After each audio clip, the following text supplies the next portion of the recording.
तो फिलहाल साध्वी जी भी मार्गेला मौजूद हैं। और क्या गुपचुप चल रही थी, किस तरह की बातें चल रही थी? शुभ नाम? साध्वी सुखजीत सरस्वती। सुखजीत सरस्वती।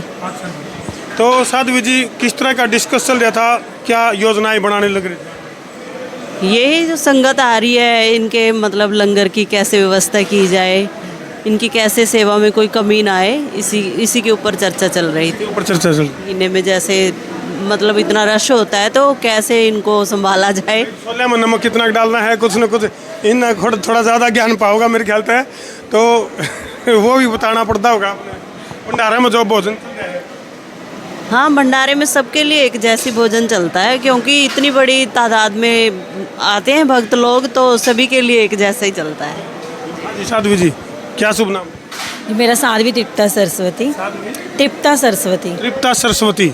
तो आप तो तृप्त हो गए, मोह माया से दूर हो गए। जी बिल्कुल। सुनिए आपके डेरे में भी लठ बाज रहे हैं। देखो जहाँ पर विवाद ना वो डेरा नहीं होता, तो होता है। देखो भाई, ये बहुत गहरी बात कह दी है। जड़ा विवाद नहीं हुआ तो वो डेरा क्यों होया? और खास तौर पर हरियाणा की अगर मैं बात करूँ, जितने भी डेरे हैं, जब भी पीठाधीश्वर की नियुक्ति हुआ है तो लठ जरूर बाजे हैं। तो आपके गल भी नहीं हो रहा है? जी बिल्कुल। कौन सा डेरा आपका? मेरा पावन धाम है। पावन धाम। जी। तो ये महाराज जी के लिए साठ गांठ करना आए हो भाई कि मैं नौजवानों की जरूरत पड़ती है और लठ बजान खातर? नहीं ऐसा कुछ नहीं, आज तो कावड़ चल रही है तो उसके बाद देखेंगे। वो तो चल रहा है मामला, वो तो धमकी दे रहे हो क्या? नहीं ऐसा कुछ नहीं, धमकी नहीं दे रहे, वो तो जो चल रहा है वो तो चल ही रहा है, काफ़ी समय से चल रहा है। तो आपके डेरे के माध्यम से किस तरह के काम चलते हैं, किस तरह का? ऐसे ही जैसे अब इनके आश्रम में चल रहे हैं कावड़ में, वहाँ भी ऐसे ममता भलाई के कार्य किए जाते हैं, बच्चों को पढ़ाया जाता है, जो बच्चे फीस नहीं दे सकते हैं, शादियाँ कराई जाती हैं, जो कन्याएं। साध्वी जी एक बात बताओ, आपके डेरे के जरिए इतने बढ़िया बढ़िया काम हुए हैं, फिर भी लठ बजाने जरूरी है? जी बिल्कुल, कुछ ऐसे आपराधिक तत्व होते हैं जो उस आश्रमों का मिसयूज़ करेंगे तो उसको तो लठ से ही सीधा करे जाए। बिल्कुल। भाई साध्वी जी ने ऐलान कर दिया है कि भाई सामन के बाद देखेंगे जो भी हैं। और ये आड़े फिलहाल जो है 60 गांठ करने आ रहे हैं, यानी कि वो गाना नहीं बोले, कंधों से मिलते हैं कंधे, कदमों से कदम मिलते हैं, हम चलते हैं जब ऐसे तो दिल दुश्मन के हिलते हैं। तो कुछ योजना बड़ी बनाई है। देखो योजना तो है, हम सारा एक परिवार ही हैं, जैसे आप सबके परिवार है, ये भी हमारे परिवार ही हैं, एक साथ चलेंगे, एक साथ कोई भी मुश्किल एक आश्रम पे आती है तो दूसरा उसका संजोगी होता है, तो एक साथ ही हैं, सारे संत महात्मा एक साथ ही हैं। वो क्या करें भाई, इस साथ को हम क्या नाम दें तो हम अंदाज़ा लैस को हो कि जो साधु हैं किस तरह से, मतलब वही बात है, फिर क्लोजिंग पर यही बात आओगी भाई, जिन साधु महाराज की जो माँ है वो इंतज़ार कर रही थी घोड़ चढ़ी का, वह इंतज़ार कर रही थी कि भाई जिम्मे आवेगी ब्याह में चूल्हा न्यून देगी, गाँव वाले ने आपने बड़ा चूल्हा न्यून दे दिया। मैंने बताया ना, पहले बनती है तकदीरें, फिर बनता है शरीर, कोई राजार, कोई भिखारी और कोई साधु संत फकीर। ये सारे मेरे गुरु भाई जैसे बैठे हुए हैं, आप अपने डेरा पर गद्दी के मेहनत हैं, हर एक आदमी अपने संघर्ष कर रहा है, कोई योग के द्वारा किसी को आगे बढ़ा रहा है, कोई वस्त्र दान करके, कोई अन्न का दान करके, सबके अब अपना नित्य कर्म रहता है। और बेख में देखो, संत का जीवन ही समाज कल्याण के लिए होता है, ये कोई मैं अलग नहीं कर रहा। अनेकों जगह भंडारे चल रहे हैं, आरती में आता है एक तेरा तुझको अर्पण क्या लागे मेरा, अपना कुछ नहीं है भाई, आप लोगों का जैसे आप लोग आए, आप लोगों ने दान किया, उस दान को यहीं पे विसर्जित कर देते हैं। तो महाराज जी इस श्रावण मास पे भक्तों को या फिर जो गंगे मैया का पवित्र जल लेके और शिव के ऊपर अर्पण करने के लिए लेके जाए हैं, उन भक्तों को क्या संदेश दें? भाई देखो, कावड़ यात्रा में ये कहूँगा कि अपने सनातन प्रेमियों के लिए एक बहुत विशेष है। यहाँ अनेकों जगह से, हरियाणा, यूपी, दिल्ली, राजस्थान, पंजाब, आंध्र प्रदेश, अलग अलग जगह से कावड़िया आते हैं। तो एक ये हमें प्लेटफार्म मिलता है कि सनातन एकता का, हमने उसको बड़े प्रेम से और बड़े जो है अपने सनातन के प्रति कोई नेगेटिव खबर ना फैले, उस मर्यादा में रहते हुए हमने कावड़ यात्रा का आनंद लेना चाहिए। और ये हमारी प्राचीन संतों की चले आई हुई परंपरा है कावड़ यात्रा। तो महाराज जी जैसे कुछ कावड़ पे जो गंगा जल ले हुए हैं, पवित्र गंगा जल लेने के लिए, उनकी अलग अलग कामनाएं होती हैं। कोई तो नहीं सोचा कि भाई मेरे पास धन की प्राप्ति हो जाए, कोई नहीं सोचा मेरा ब्याह हो जाए, कोई नहीं सोचा मेरा कर्जा उतर जाए। तो क्या गंगे मैया उसके जो मनोकामना उसको पूरा करें? भाई पता है, देखो श्रद्धा मैन है, आप इस चोले को सलाम करते हो, चित्त के अंदर क्या चल रहा है वो तो या तो मेरे को पता है या परमात्मा को पता है, लेकिन आपकी श्रद्धा इस कपड़े के प्रति है। और ये कपड़ा हमें सनातन का प्रतीक है, सूर्य की भांति हमें चमकाता है, जिसके सामने सभी रंग फीके पड़ जाते हैं। सेम ऐसे ही गंगा माई है, हम दिल से जो दृढ़ विश्वास करके चलते हैं, तो आप आने को जल लेके देख लो, चाहे बिसलरी का ले लो, कुछ समय के बाद वो दूषित हो जाएगा। गंगा जल एक ऐसी पवित्र जगह आप रख दो, चाहे 2 साल बाद चेक करना, सेम वैसा ही मिलेगा। महाराज जी एक अटपटा सा सवाल है, कैमरामैन फोकस करो, महाराज जी का पाछा दिखा दे किधर है भाई। मतलब काजू बादाम इतने निपटावे हैं जिसकी कोई हद नहीं, काचे काटे जमा, फिर भी ये लोग गृहस्थ क्यों बाजे हैं। मतलब न्यू मेरा बाप बे जमा काचे काटे मौज ले रहे हैं, फिर भी मतलब गृहस्थ का नहीं बाजे रहे हैं, जड़ा जड़ा बखेड़ा है। कैमरामैन फोकस कर भाई, एक बार भाई किसे घर बटे हुआ आ जा, बटे हुआ अच्छी सब्जी मिल रहा है, और भाई घी क्या भी मिल रहा है, और वो घर में कुत्ता हो तो वो शायद देखी जाते आग क्या हो तो सब कुछ मिल रहा है। हमने त्याग कराया जीवन का, कोई मारे की तरह कर कर देखो। बटे हुआ के लिए तो महाराज जी आजकल कितने तो हनीमून पर ले जाकर निपटाते हैं, कितने लीला ड्रामा पैक होया पावा है, कितने एनाकोंडा पावा है, तीसरे दिन कोई न कोई उसकी बहू जो है उन्होंने निपटाए पावा है।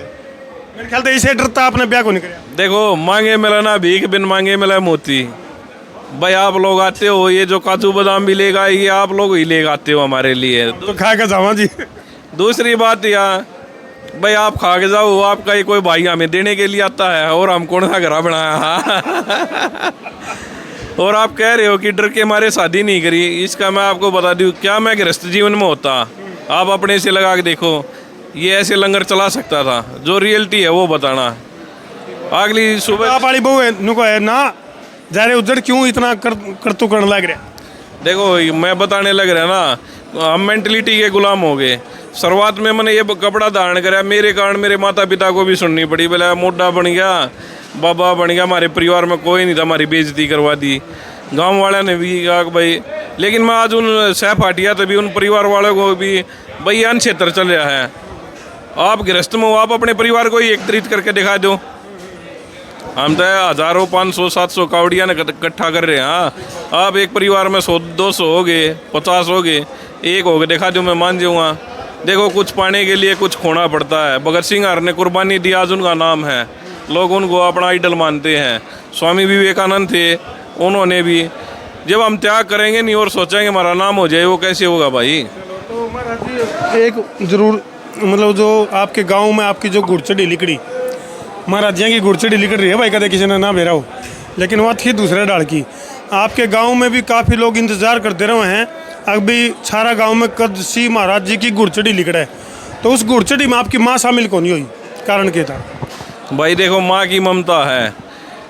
आज भी हम दोनों माँ बेटा जब एक दूसरे के आमने सामने होते हैं, समाज के सामने हम थोड़ा अपने हृदय को कठोर कर लेते हैं, लेकिन अंदर से बार बार वो भाव उत्पन्न होते हैं कि यार माँ रो रही है, लेकिन समाज के सामने उसको जागृत नहीं करते। और मैं अपना ये सौभाग्य मानूँगा, छारा मंडोठी गाँव कोई छोटा मोटा गाँव नहीं है। गाँव राम ने मेरा जो सत्कार करा, मैं सदा उसका आभारी रहूँगा। मैं यही कहता हूँ कि मेरी ज़िंदगी चाहे भले ही कम हो, ये चोला पह रहा है तो ये साफ़ सुथरा निकल जाए। महाराज जी आखिरी सवाल है, इस चोले के जरिए, इस डेरे के जरिए, जिस डेरे के ऊपर आप पीठाधीश्वर बन रहे हो, क्या बड़ा लक्ष्य लेके चल। देखो मेरी एक अलग छवि है, मैं युवा बच्चों को ना तो कोई नशे में करता, क्योंकि कबीर साहब ने कही अमलहारी आत्मा कभी ना पावे पार, क्या है कबीर विचार के त्यागो तत्व विचार। लोग नशा कर लेते हैं, नशे के द्वारा ना तो कोई परमात्मा की प्राप्ति होती, ना कोई ग्रंथ, ना कोई शास्त्र बोल रहा। मेरा एक ही कहना है, शरीरम मंदिरम व्यादम। युवा बच्चों से भी और स्टार्टिंग अपनी जन्मभूमि से ही कर रखी है कि भाई मेरे लायक जो भी जिस लेवल पर कोई गरीब घर का बच्चा है और काम करना चाहे, अपने पास है तो आप उसकी मदद कराएंगे।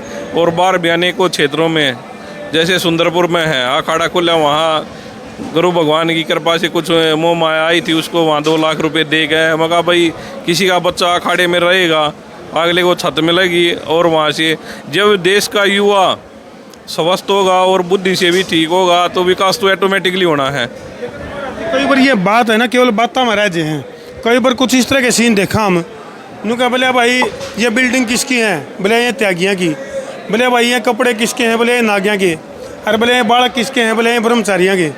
तो इस तरह की चीज़ें देखा जी हंसी भी आए और चिंता भी हो जाए। देखो भाई, ये तो एक अपनी परमात्मा जब माँ के गर्भ से लेगा, ना जब कोई जाति पाती थी ना कुछ था। जिस दिन जाएंगे उस दिन भी हाथ कुछ नहीं होगा। ये मान बढ़ाई से हरी दूर, सदा रहो आजीज गया दूर। लोग ये कपड़ा धारण कर लेते हैं लेकिन त्याग नहीं होता। आजकल एक ट्रेंड चल रहा पर्ची काटने का, पूछा देने का।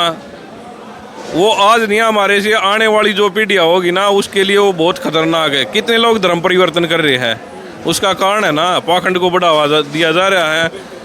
अपने सनातन धर्म को छोड़कर दूसरे धर्मों में जा रहे हैं। तो जो हमारे धर्मगुरु है उनको भी इस पर चर्चा करनी चाहिए कि भाई क्या हम कमज़ोर है जो हमारे बच्चे, अपनी जो सनातनी लड़कियां वो ज़्यादातर दूसरे धर्म जिहाद की शिकार हो जाए हैं या फिर कहीं ना कहीं इस तरह के शिकार हो जाए। उसका कारण है ना जो हमारे धर्म के ठेकेदार है वे मार का अपने फीम का अंटा या सुलभा पी का बैठे रहे हैं। बोले परमा बच्चों को जब तक हम जागृत नहीं कराएंगे तो उनको पता क्या लगेगा हमारी संस्कृति क्या है, हम किन चीज़ों से जुड़े हुए हैं। इनके सनातन संस्कृति जो है वो महान है और उसके विज्ञान को जब तक आप अपनी आने वाली जनरेशन को, आने वाली पीढ़ी को जब तक उसका महत्व नहीं बतावांगे, जब तक उसकी पावर नहीं बतावांगे तो वह दूसरे मतपंथ संप्रदाय में चले जाएंगे। मैं आपको अभी का एक दृश्य बताता हूँ। महाराज जी और हम किसी मंच पे थे, किसी ने पूछा जी आपने क्या त्याग किया है। अब वो कहते हैं ना कि जितनी बुद्धि उतना ही आदमी बोलेगा। मैंने उन देखा अपने घर में किसी लड़की को लाल कपड़ा दे के देखो न, अपनी काम वासनाओं को रोक के देखो न, कितना बड़ा त्याग है। कहने वाले हमें भी बोल देते हैं भाई, लेकिन मैं कहता हूँ और आपके कैमरे के माध्यम से भी अगर किसी का बच्चा कोई संत बनना चाहो मेरे पास भेजो भाई, हम बनाएंगे उसको। महाराज जी इसके गिले गिले आजकल अगर मैं बात करूँ, चाहे वो हरियाणा की बात करा, चाहे उत्तर प्रदेश की बात करा, या फिर जो जिनने ब्याह नहीं करवाया कुंवारे जो हैं उनका राजनीति में काफ़ी सक्रिय रोल चल रहा है। चाहे वो योगी आदित्यनाथ की बात करा, चाहे वो देश के जो प्रधानमंत्री हैं नरेंद्र मोदी जी की बात करा, या हरियाणा के पूर्व सीएम मनोहर लाल खट्टर की बात करा, तो इस तरह के कई चेहरे हैं राजनीति में सक्रिय हैं। तो क्या आपकी भी कोई ऐसी प्लानिंग है राजनीति में सक्रिय होने? देखो भाई, संत का राजनीति से कोई मतलब नहीं होता। योगी आदित्यनाथ यार, उसका मैं जवाब दूंगा। जो आप कह रहे हो, योगी आदित्यनाथ ने सनातन का कुछ ना कुछ पहले से बढ़ावा ही किया होगा। दूसरी बात ये, जब हम किसी भी राजनीतिक विषय पर आ जाएंगे तो हमें झूठ बोलनी पड़ेगी, ये कन्फर्म है। हमको बचाने के लिए थोड़ी थोड़ी बोल लियो झूठ। भाई जमीर तो नहीं मानता ना। आपसे एक बात पूछूँ, एक वैश्या है, वो दिन में कई हज़ार रुपये कमा लेती है और एक भट्ठे पर औरत जो काम करती है वो धूप में जलती रही, शाम को 400 रुपये दिहाड़ी मिलती है तो दोनों लेडीज है, विचार किसके क्या है। अपना ज़मीर नहीं मानता भाई राजनीति में आने का और पाखंड फैलाने का, ये चीज़ें ठीक है। अपने परमात्मा का नाम ले रहे हैं और गुरु महाराज की कृपा से अन क्षेत्र चल रहा है। बहुत बहुत धन्यवाद जी। तो फिलहाल ये तस्वीरें जो हमने डाउट था वो क्लियर हो गया है। हम तो नहीं सोच रहे थे कि भाई बाबा जो अपने आराम गाँव है कि मैं कुछ तिकड़मबाजी करता पाऊँगा, लेकिन यहाँ कुछ और ही चलता पाया। तो हमने क्या लगा है कमेंट सेक्शन में ज़रूर लिख दियो। और भाई गंगे मैया की अगर मैं बात करूँ, सावन का महीना चल रहा है और बाहर जो है भंडारा चल रहा है। इन तस्वीरों ने देख कर कमेंट सेक्शन में तो हम भी अपने विचार जरूर लिख दियो। कर दियो वीडियो ने शेयर, सवा share, Gabbar share, Babbar share. मैं हूँ तारा देसी पत्रकार धर्मू। जय जवान, जय किसान, जय हिंदुस्तान, जय श्री राम, हर हर महादेव।